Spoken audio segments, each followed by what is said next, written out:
Normal life affected due to floods in Rajasthan and Madhya Pradesh. Chambal River in Rajasthan continues to flow above the danger mark. Lok Sabha Speaker Om Birla reviews flood situation in his constituency, Kota, Bundi. In a first, 2 women join Indo-Tibetan Border Police Force as combatised officers. Earlier, women officers in ITBP served only in medical branches on deputation from the Indian Police Service in the top echelons.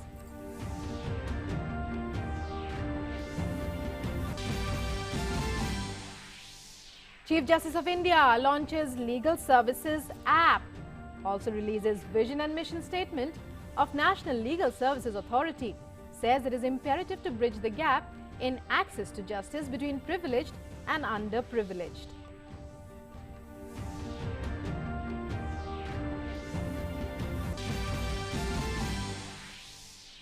NIA carries out raids at multiple locations in Jammu and Kashmir in connection with terror funding.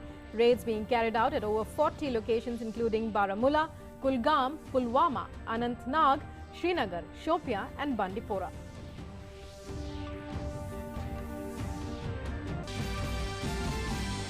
In international news, Taliban captures key northern Afghan city of Kunduz, one of the country's largest, after fierce fighting with government forces.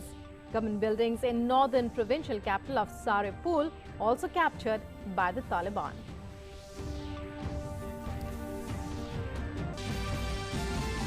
In sports, Tokyo 2020 to conclude today with India marking most successful Olympic campaign in history, clinching 7 medals, including 1 gold, 2 silver and 4 bronze.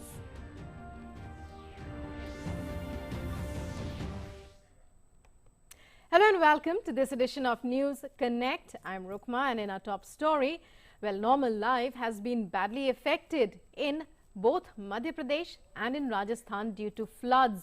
The situation remains grim in many districts of Rajasthan, with Kota, Bundi, Bara and Jhalawar districts receiving heavy rains for the past 1 week, due to which the water levels of many rivers is increasing. Rescue and relief operations are being undertaken by the NDRF and the Army, moving those stranded to safer places. The water level of the Chambal River is again increasing in Dholpur and flowing above the danger mark. Rising water levels still pose a danger of flooding in surrounding villages. The IMD has predicted heavy rainfall at isolated places over East Rajasthan for today.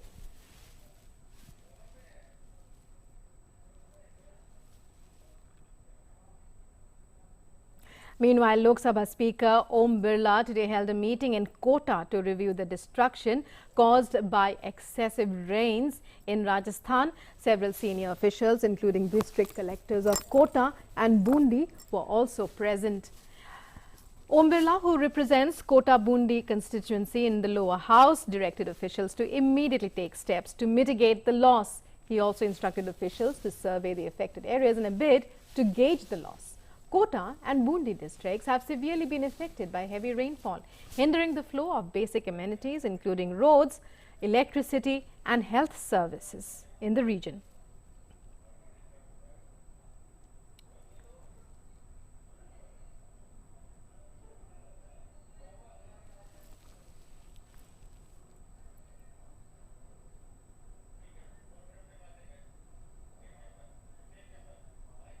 And joining us now is our correspondent Dharmesh Bharti from Jaipur on the phone line with more details about the flood situation in Rajasthan. Dharmesh, we believe that Kota and Bundi, 2 of the most worst affected areas. Give us a sense of the kind of situation right there. Right now, we believe that most of the rivers in that region are flowing above the danger mark. How is it really possible? देखिए, कोटा संभाग का जो क्षेत्र है उसके अंदर जो सबसे ज्यादा प्रभावित हुआ है उसके अंदर 5 जिले आते हैं, कोटा, बारा, बूंदी, झालावाड़ और धौलपुर। इसमें सबसे ज्यादा जो प्रभाव पड़ा है वो कोटा और बूंदी के क्षेत्रों में पड़ा है। हालांकि कल के बाद जो है नदी में जो पानी की स्थिति थी उसमें काफी अंतर आया है और नदी के अंदर जो पानी है वो कम होने लगा है। लेकिन उसके बाद जो खास करके बाढ़ प्रभावित क्षेत्र है उसके अंदर काफी नुकसान, खास करके फसलों का काफी नुकसान हुआ है। तो मुख्यमंत्री की ओर से विशेष गिरदावरी करने के आदेश दिए गए हैं और राज्य सरकार की ओर से सभी प्रभावित लोगों को तुरंत राहत प्रदान करने का दिशा निर्देश दिए गए हैं। Right, Dharmesh, very quickly, because well, there is a scarcity of time, but Rajasthan, we've always known, is a state where rainfall is very scanty, where there is a scarcity of water. Now suddenly it's being affected by floods. How are people viewing this? देखिए, ये जो क्षेत्र है राजस्थान का, खास करके कोटा संभाग, यहाँ पर हमेशा से जो है चंबल नदी का यहाँ बहाव रहा है। बाकी जो राजस्थान के अन्य संभाग हैं वहाँ पर अभी तक बारिश का उतना दौर नहीं आया है जितना अमूमन आता है। तो ये एक संभाग के अंदर ही अतिवृष्टि अधिक हुई है। 8 जिलों में आप कह सकते हैं, बाकी तो अभी सामान्य के आसपास ही वर्षा बाकी जिलों के अंदर है। Right, Dharmesh, many thanks for joining us there and for your inputs. In Madhya Pradesh, the situation is also very grim.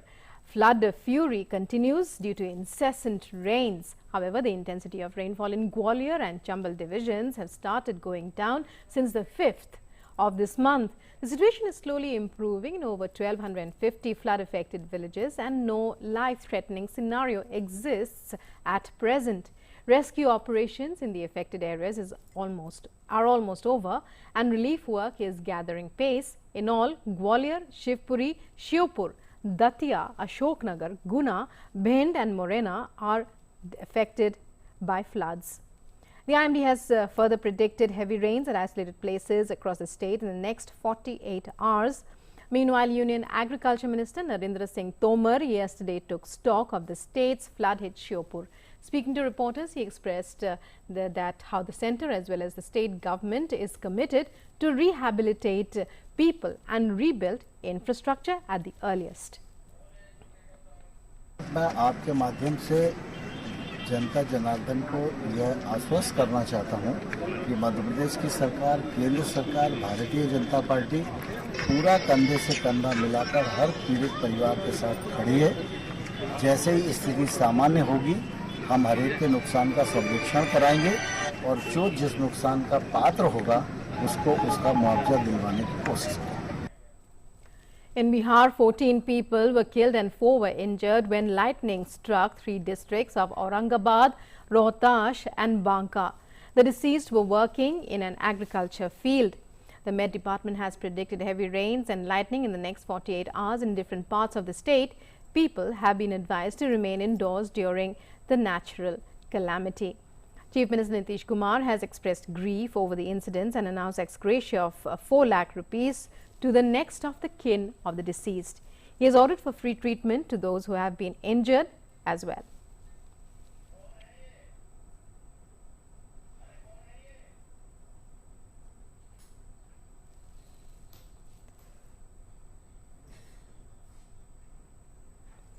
And in a first, 2 women have joined the Indo-Tibetan Border Police Force as combatised officers. Heretofore, women officers in the ITBP were just admitted in the medical branch or were on deputation from the Indian Police Service in the top echelons. Prakriti and Diksha were pipped as assistant commandant in the passing out parade held at the ITBP Academy in Mussoorie today after completing their basic training. They will be posted as company commanders in ITBP battalions. While Prakriti is an electrical engineer, Diksha is the daughter of an inspector serving with the ITBP.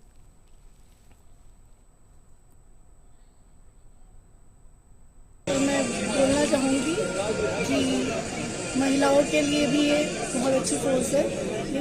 जिसको adventure पसंद है, जिसे challenges पसंद है, बिल्कुल इस force को join करें। लड़कियाँ किसी क्षेत्र में कम नहीं है। मेरा नाम प्रकृति है। मैं यूपीएससी की तैयारी करते करते आईटीबीपी के अंदर आई और मुझे यहाँ पे सौभाग्य मिला यहाँ की पहली महिला जीडी ऑफिसर बनने का।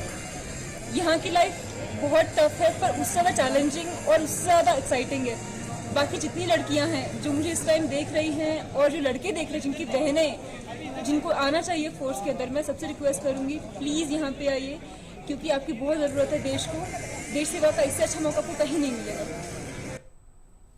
And Chief Justice of India N.V. Ramana released the National Legal Services app today. Justice U.U. Lalit, Judge of the Supreme Court of India, and Executive Chairman Nalsa were also present on the occasion. The app will provide free legal services and a person can apply and track their application on it. Chief Justice N.V. Ramana has said that despite COVID, legal aid services continued to be provided. He added that accessing justice in India is not merely an aspirational goal, but there is also a need to work with various wings of the government to make it a reality.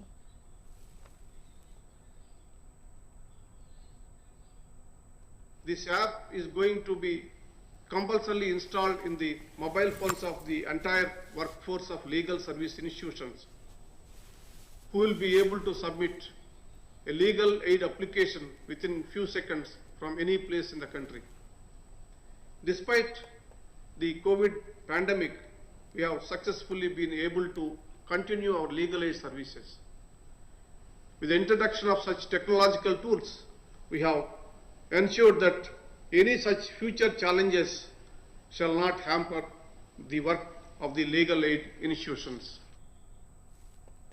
And Chief Justice of India N.V. Ramana along with Justice U.U. Lalit also launched a postal initiative which will create awareness for those residing in far-flung areas. The CJI said that the services of the police officer and the postman will bridge the digital gap.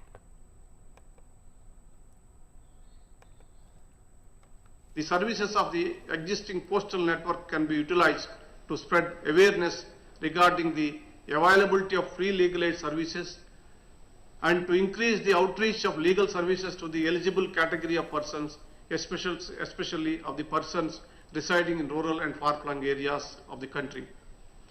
The service rendered by the post office and postman will bring and bridge the gap between people who are deprived of access to justice due to geographical constraints and will reduce the divide between the rural and urban population.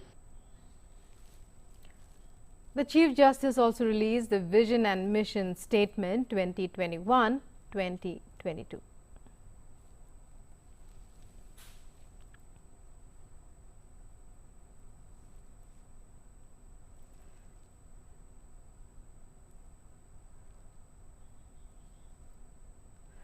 In other news, the National Investigation Agency NIA today carried out multiple raids at a number of locations across Jammu and Kashmir in connection with the funding of anti-India activities.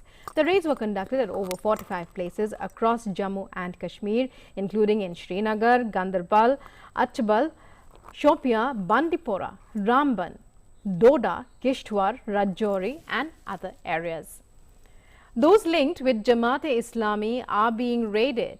NI sleuths along with J&K police and CRPF conducted the raids at the residences of members of Jamaat-e-Islami, an organization banned by the centre. It is said to be one of the biggest crackdowns against Jamaat-e-Islami, an outfit banned by the central government in 2019 due to pro-separatist leanings. The raids started in multiple locations in the wee hours today and are still underway. Earlier on July 31st, the NI raided 14 locations in connection with Jammu and Kashmir cases related to the recovery of IED and the arrest of Lashkar-e-Mustafa top commander Hidayatullah Malik. And Ramesh Raina now joins us from Jammu. Ramesh, what is the status of the raids right now? We believe that multiple raids were conducted at a number of locations, Srinagar, Gandarbal, Achbal, Shopia. What has been the outcome and are the raids still underway? Yes, Rama, the raids started right from the morning. They are being conducted in almost 14 districts of Jammu and Kashmir Union Territory. And we are given that special team had come from Delhi. And under the supervision, the raids are being conducted, and the raids are still underway. And it is almost on 45 places that the raids have been conducted in Jammu. That is in Rajouri, Kishtwar, and Doda, Ramban, Banihal. And the raids are still underway. And so far as the teams raids are concerned, the teams have they have raided the residences of Jamaat Islami leaders in Kishtwar, in Rajouri also, in Banhal also, and they have seized some documents and some digital devices from these raids so far. Yeah, Rama. Right. When we talk about it's one of the biggest crackdowns, but we believe that under the radar is one organization in particular, that's Jamaat-e-Islami. A very important leader of Jamaat-e-Islami has been taken into custody. What would you say is the aim of these raids right now? Are they expecting any more arrests? Give us more details. See, Rabba, you know that central government had banned this organization Jamaat Islami. It is believed that because there was the militancy, the terrorism which has started in Kashmir, in Jammu and Kashmir, Jamaat Islami was behind all this. And so in 2019, central government took a decision to ban this organization. But there have been some activities because Jamaat Islami, there are reports that it is funding the terrorist organizations like Lashkar-e-Toiba, Jamaat al-Mujahideen, and recently you know that one terrorist of Lashkar-e-Mustafa, Hidayatullah, was arrested. And there are reports that this Jamaat Islami is funding all these terrorist organizations through Dubai and Turkey. And it is because of these that these raids are being conducted on the residence of the leaders. And you know that some leaders have also been taken into custody. And so far, though we have not been given exact details, but sources say that some leaders, one leader from Kishtwar, he has been taken into custody along with his two sons, and some devices and digital devices and some documents have been seized from there. But actually, what is the reason behind this raid is that there are reports that Jamaat Islami is funding these organizations, trying to revive the activities of these terrorist organizations. So that is why the raids are being conducted, and the Jamaat Islami leaders, they are on the radar. Rama. Right. Thank you very much, Ramesh, for joining us there. We also have with us Salman Qazi, again from Srinagar, who is joining us on the phone line. Salman, a very good afternoon to you. When we talk about the raids today, which we believe are still underway, they are one of the biggest such raids, crackdowns on terror funding in recent days. But we believe that this is the third such crackdown that's happening. Give us a brief background of what is happening here and what the NIA is working upon. I think these, according to reports, these raids are not related to the earlier raids. They might be related, that some information might have been found in those raids and that have led to this thing, these raids. But I think this is a fresh case. This is a fresh case against Jamaat-e-Islami, and these raids have been prompted by that case. And obviously Jamaat-e-Islami before 2019, Jamaat-e-Islami Jammu Kashmir was one of the biggest social organizations, socio-political organizations in Jammu and Kashmir. So definitely once it was decided that the activities of Jamaat-e-Islami need to be examined, the raids had to be taken on a massive scale, because this is an organization which has presence in almost every village, every district, and has had presence. And obviously they were involved in certain activities, like they had their own network of schools and other social services which they provided through Palai Arm Trust, and they had other smaller organizations, sister organizations also. So Jamaat-e-Islami was an intricate web of organizations, and they have these sub-organizations which might have evaded some other, which might have evaded the ban. So definitely, once it might have come into the light that Jamaat-e-Islami might be doing some organizational work on behalf of certain organizations. So it was definitely the raids would be of the very fun and very huge scale because of its reach and its earlier importance. So definitely that explains the kind of search that have taken place almost 13 to 14 districts, the raids have taken place. They have taken place at so many places, and 44 locations. There are 44 different locations at which the raids have taken place. So you can see that this is an operation that has been conducted on a huge and large scale. That gives you a background of Jamaat-e-Islami, what kind of an organization it was, and why these raids have to be on such a massive scale. Right, and when we talk about the way the raids are being conducted, are the areas, are they homes that are being raided, or are they offices? Give us more details. These are different. Some of the leaders, some of the people who held leadership positions within Jamaat-e-Islami before ban, they have been searched. Their premises have been, their homes and their residences have been searched. Some of the office of the Palayan Trust have been searched. One of the offices in Naugam, Srinagar, that was searched today. These raids were taken have taken place at residences, at offices, and some other things. So it's not only offices were raided. The people who had earlier who were involved in leadership position within this organization, their houses have also been raided. So yeah, that's. And we believe, Salman, that the raids are still underway. How accurate is that report? Because it's such a huge scale, we are not able to actually keep tabs. There are some places where the raids have stopped, but these are 44 locations. There might be some raids that might be there might be some raids that might be still taking place right now, but the most of the places where we had sent our representatives, at those places the raids have stopped. But there might be some other places where the raids are taking place. Right, Salman. Well, we'll have to leave it at that. Many thanks for joining us there with those details of the NIA raids. Currently, we believe some of them could be underway. Our reporters and correspondents there in Srinagar and Jammu still keeping track of the situation, and Jamaat-e-Islami under the scanner of the NIA once again for terror funding, one of the biggest crackdowns against terror funding currently underway in Jammu and Kashmir. It's time now for a short break. We'll be right back with more news here on News Connect on DD India. Stay tuned.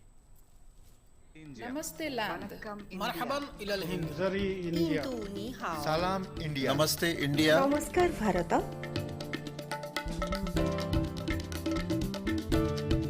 Muy India. Nahnu hunud. India. Ma Hindi hasti. Mung Hindian. Salam Hindustan. We are India.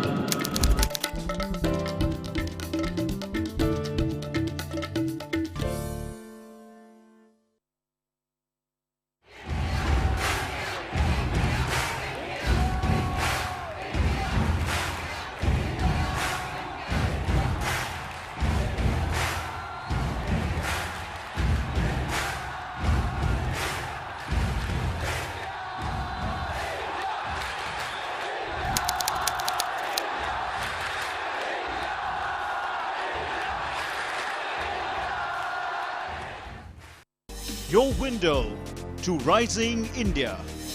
India's voice on global platforms. Latest news from India and around the world. In-depth analysis of global headlines.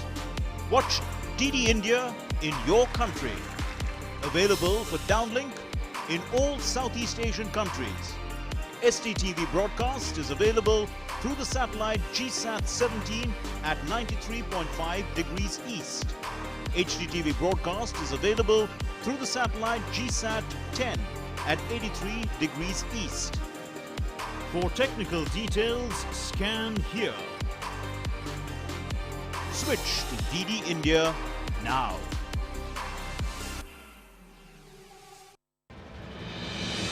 With the world's largest COVID vaccination drive, India is leading the way. As the vaccine reaches every corner of the nation, do not forget the mantra, Dawai bhi, Kadai bhi. Let's continue our fight against COVID-19. Vaccination along with social distancing, sanitization and masks. Mask up, India! Put your mask on and cover your nose and be safe. Mask up, India.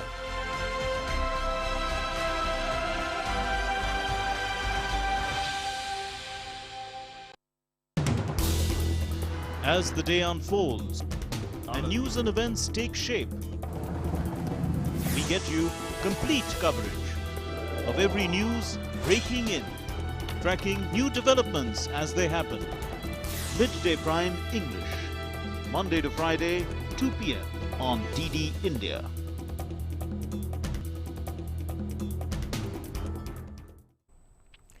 Welcome back after the break. You're watching News Connect. An update now on our vaccination drive and how it's progressing. The coverage has crossed 50 crore 68 lakhs. Cumulatively, 50 crore 68 lakhs, 10,492 vaccine doses have been administered till 7 this morning. 55 lakh 91,657 vaccine doses were administered in the past 24 hours. And now here's a look at the COVID-19 situation across India. Over 3 crore 10 lakh recoveries have been recorded so far, of which over 43,910 patients recovered in the last 24 hours. This constitutes an overall recovery rate of 97.39%. 39,070 daily new cases have been reported in the past 24 hours, with less than 50,000 daily new cases reported since 42 consecutive days. Active caseload today stands at 4,06,822 and active cases constitute 1.27% of India's total positive cases. With substantially ramped up testing capacity across the country, a total of 17,22,221 tests were conducted in the past 24 hours. Cumulatively, India has conducted over 48 crore tests so far. On the one hand, testing capacity has been enhanced, while weekly positivity rates currently stand at 2.38% and the daily positivity rate stands at 2.27% today. The daily positivity rate remains below 3% has remained below 3% for the past 13 days, below 5% for 62 consecutive days now.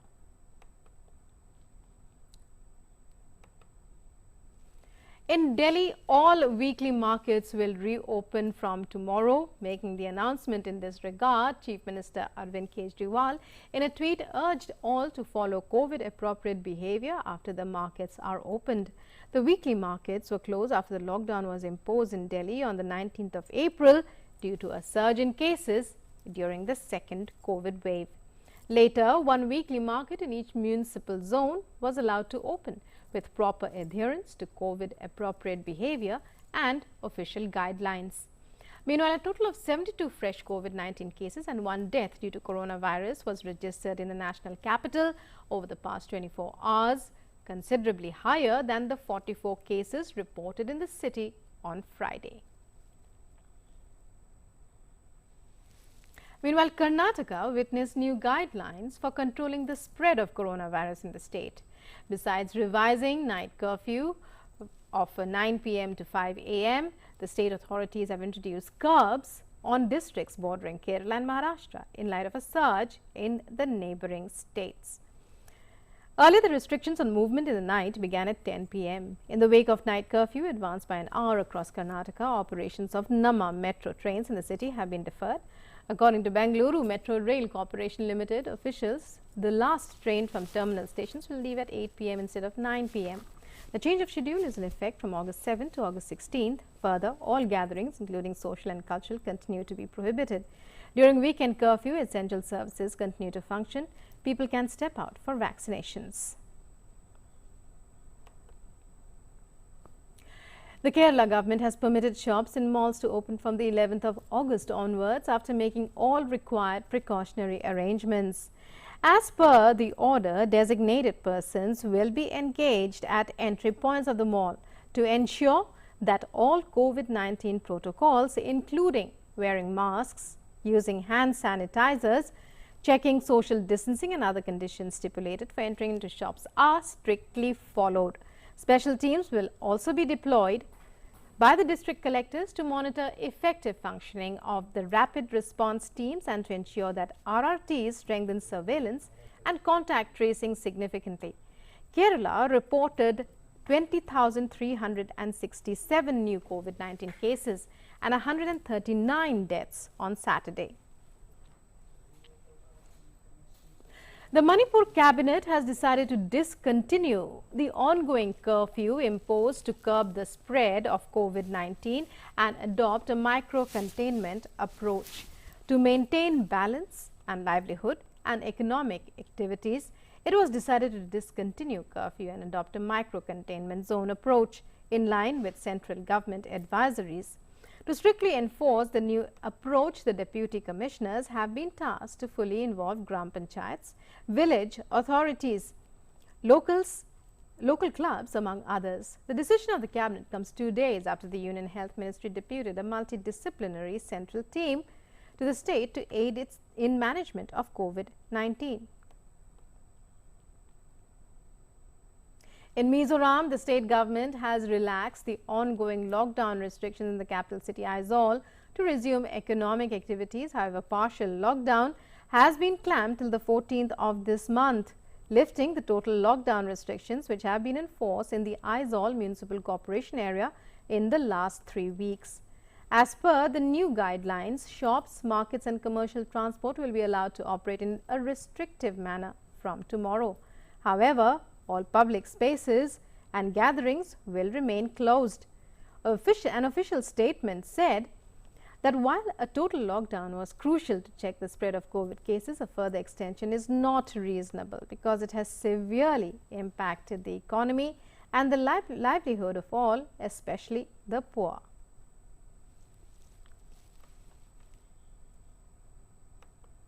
Meanwhile, in Jammu and Kashmir, the state government today said that the maximum number of those permitted to attend any outdoor or indoor gathering will be limited to 25. However, the ceiling will be temporarily relaxed on the 15th of August on account of Independence Day celebrations. An order issued by the State Executive Committee has stated that the limited number of members allowed to attend indoor and outdoor gatherings will be relaxed on the 15th of August in view of Independence Day celebrations, which will be subject to COVID-appropriate behavior to be ensured by all district magistrates. The order also stated that all educational institutions will remain closed for on-site and in-person teaching till further orders. However, educational institutions are permitted to seek personal attendance of vaccinated staff or students for administrative purposes and Independence Day celebrations subject to a limit of 25 and strict adherence to COVID-appropriate behavior. Union Minister for Ayush Sarbananda Sonowal and Minister of State for Ayush Munjaram Mahendra Bhai visited the All India Institute for Ayurveda in East Delhi today. They were given a guided tour of all the facilities, labs and academic buildings by the director of the institute, Professor Tanuja Nisari. Sonowal lauded the life-saving treatment that the Ayurveda Institute had given to thousands during the first and second wave of the pandemic. He encouraged the institute to develop an in-house biobank too.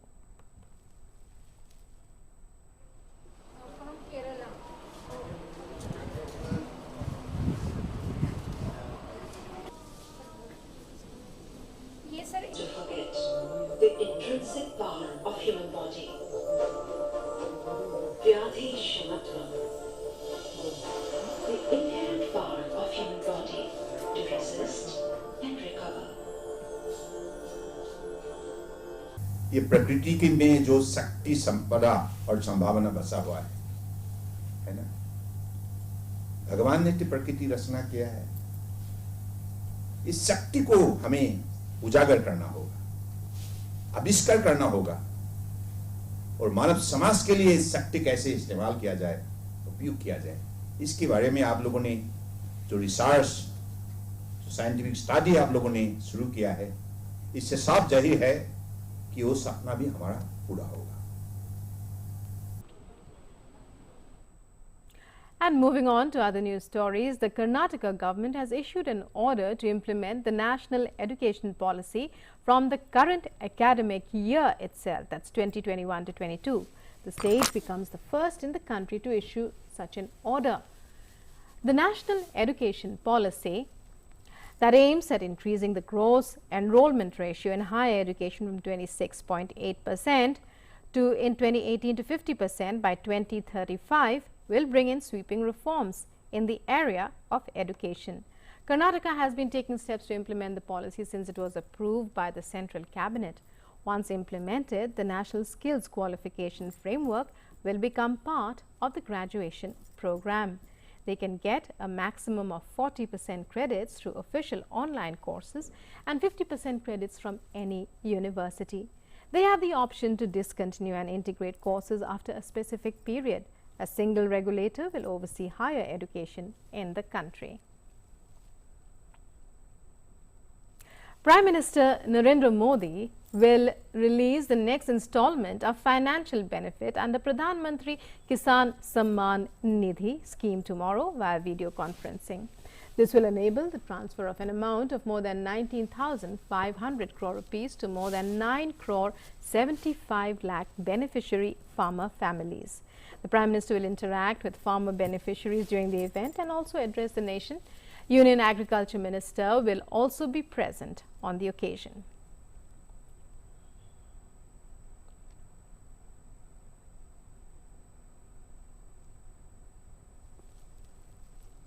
Under the PM Kisan scheme, a financial benefit of 6,000 rupees per year is provided to those eligible beneficiary farmer families and is payable in 3 equal 4 monthly installments of 2,000 rupees each. The fund is transferred directly to the bank accounts of the beneficiaries. In the scheme, Samman Rashi of over 1.38 lakh crore rupees has already been transferred to farmer families so far.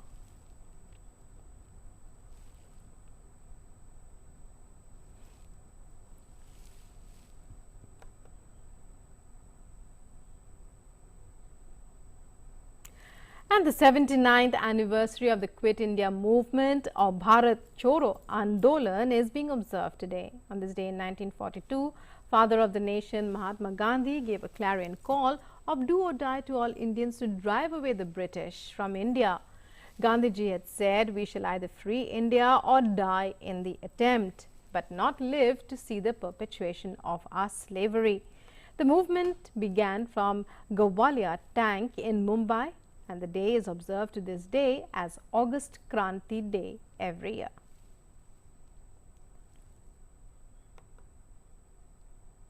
Time now for another very short break. More up ahead. Stay with us. Your window to rising India. India's voice on global platforms. Latest news from India and around the world. In-depth analysis of global headlines.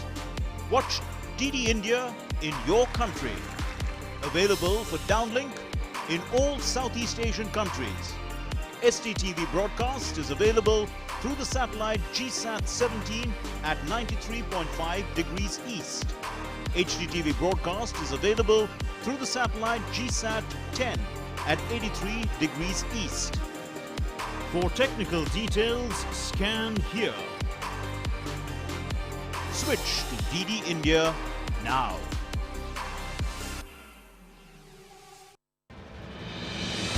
With the world's largest COVID vaccination drive, India is leading the way. As the vaccine reaches every corner of the nation, do not forget the mantra, Dawai bhi, Kadai bhi. Let's continue our fight against COVID-19. Vaccination along with social distancing, sanitization and masks. Mask up, India! Put your mask on and cover your nose and be safe. Mask up, India.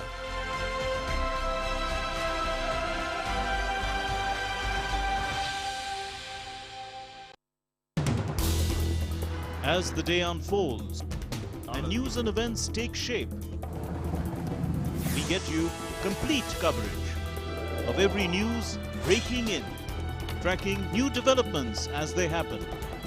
Midday Prime English, Monday to Friday, 2 p.m. on DD India.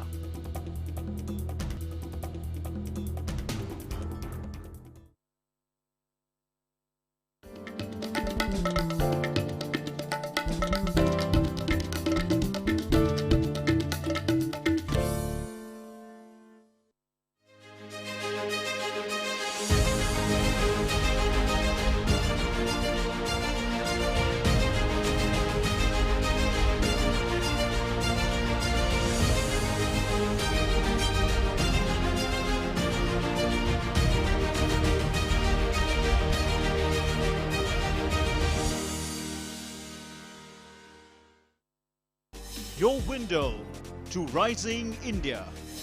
India's voice on global platforms. Latest news from India and around the world. In-depth analysis of global headlines. Watch DD India in your country. Available for downlink in Middle East countries. STTV broadcast is available through the satellite GSAT 17 at 93.5 degrees east. HDTV broadcast is available through the satellite GSAT 10 at 83 degrees east. For technical details, scan here. Switch to DD India now. Welcome back. You're watching News Connect, and now for some international news. The Taliban have captured the key northern Afghan city of Kunduz, one of the country's largest, after fierce fighting with government forces. Chaotic scenes have been reported with buildings and shops ablaze. The Taliban have also taken government buildings in the northern provincial capital of Sar-e Pul, driving officials out of the main city to a nearby military base. 4 regional capitals have now fallen to the Taliban since Friday. Kunduz is their most important gain this year. Violence has escalated across Afghanistan after US and other international forces began to withdraw their troops from the country following 20 years of military operations.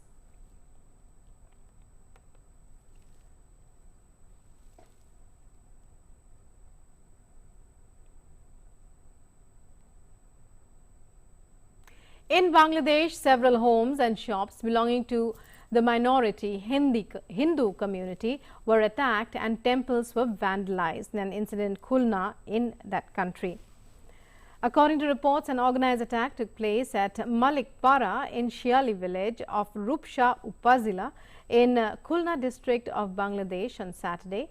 Local media reports say that at least 6 temples were vandalized and statues broken in the attack. The vandals beat up people in the village before fleeing the place as villagers gathered on the location. It is alleged that those from the neighboring villages took part. Police officials and local administration have reached the village and they are investigating the matter. District police officials have assured that they will not allow any untoward incident to occur. Additional police forces have been deployed in the area and speedy action is being initiated against those involved in the incident.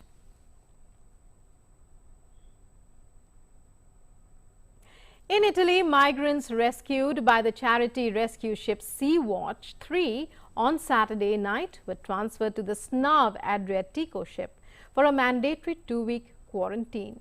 The people on board the Sea-Watch 3 vessel reached the Sicilian port of Trapani in the morning, almost a week after being rescued from international waters of Tunisia. After docking, the 179 migrants were tested for COVID-19 before they were transferred onto the quarantine ship, where they are expected to stay for 2 weeks as a precaution against the spread of coronavirus. Migrant boat departures from Libya and Tunisia to Italy and other parts of Europe have increased in recent months due to warmer weather.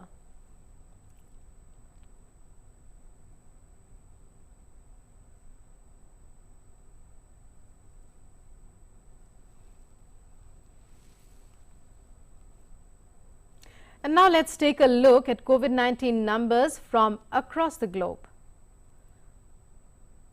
The world continues to fight the pandemic with 20 crore 30 lakh people so far being infected. While over 18 crore 23 lakh patients have recovered, the deadly virus has claimed the lives of over 43 lakh 1,000 people worldwide. With more than 3 crore 65 lakh cases and over 6 lakh 32,000 deaths, the United States remains the worst affected by COVID-19. Cambodia began offering a third dose booster shot against COVID on Sunday in an effort to fight the spread of the virus. 5 lakh to 1 million frontline workers and their family members in 7 provinces bordering Thailand will be among the first to receive the vaccine. Cambodia has launched a lockdown in 8 provinces bordering Thailand in the first week of August in a bid to prevent the spread of the Delta variant of coronavirus in the Southeast Asian country.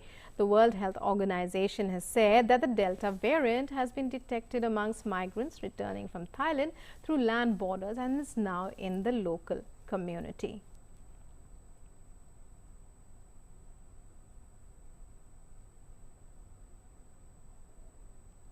And again in Thailand, meanwhile, clashes erupted between anti-government protesters and police.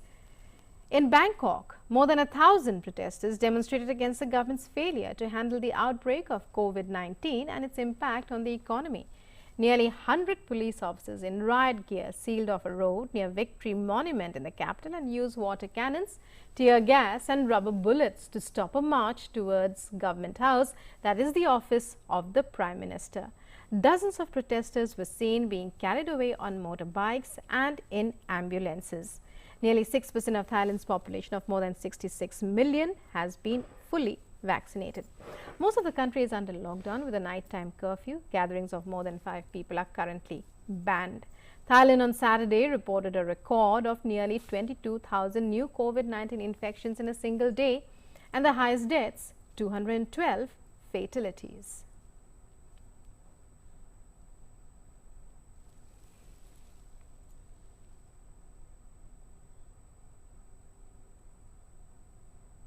In France, protesters marched across cities against mandatory COVID-19 shots for health workers and a health pass for citizens to carry out daily activities.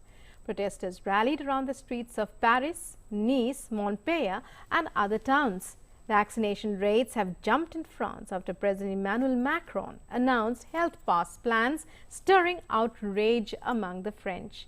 2/3 of all French have now received at least the first dose of the COVID vaccine.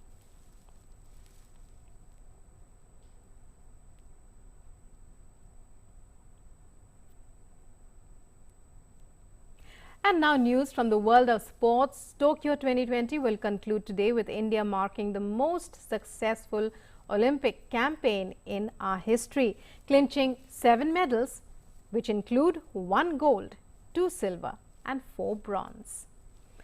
India's campaign at the Tokyo Games ended with Neeraj Chopra's unthinkable, unprecedented and unbelievable performance. Our first gold medal ever in track and field gave joy to 1 billion hearts across the country. Some had tears of joy while others had goosebumps listening to the national anthem being played and the Indian flag flying high. With Neeraj's gold, India also reached her first ever tally at the quadrennial event with 7 medals, surpassing London Olympics tally.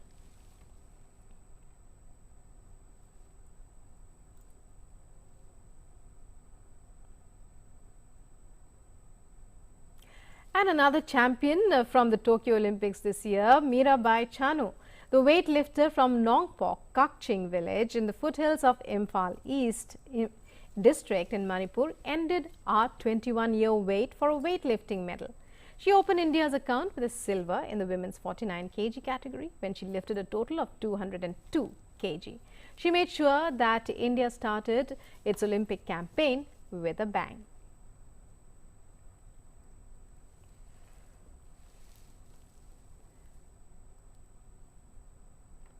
Then there's PV Sindhu, who became the first Indian woman and only the second Indian athlete after Sushil Kumar to win 2 individual Olympic medals. The ace shuttler from Hyderabad beat China's He Binjiao 21-13, 21-15 to win the bronze in the women's singles competition.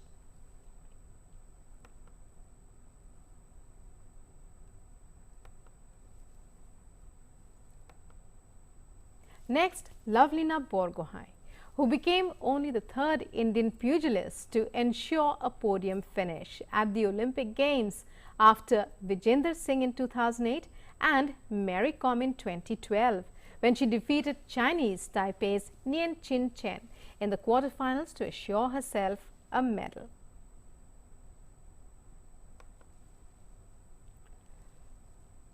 Ravi Kumar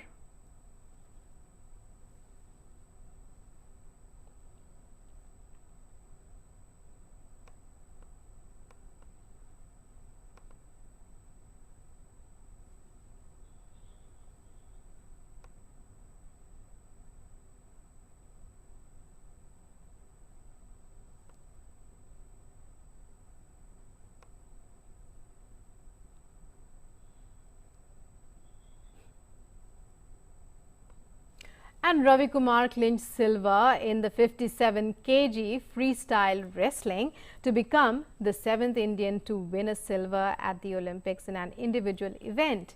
He also became the 2nd Indian debutant to win a medal at the Tokyo 2020 Olympics.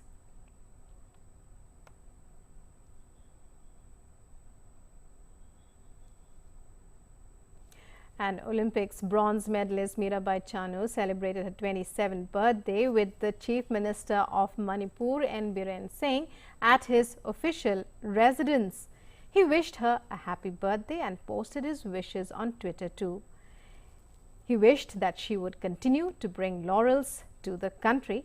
Saikom Mirabai Chanu is a weightlifter, and with her recent feat of winning a bronze in the Olympics, she made us all proud. She won a medal in the women's 49 kg category in the ongoing Tokyo Games, the games that are ending today.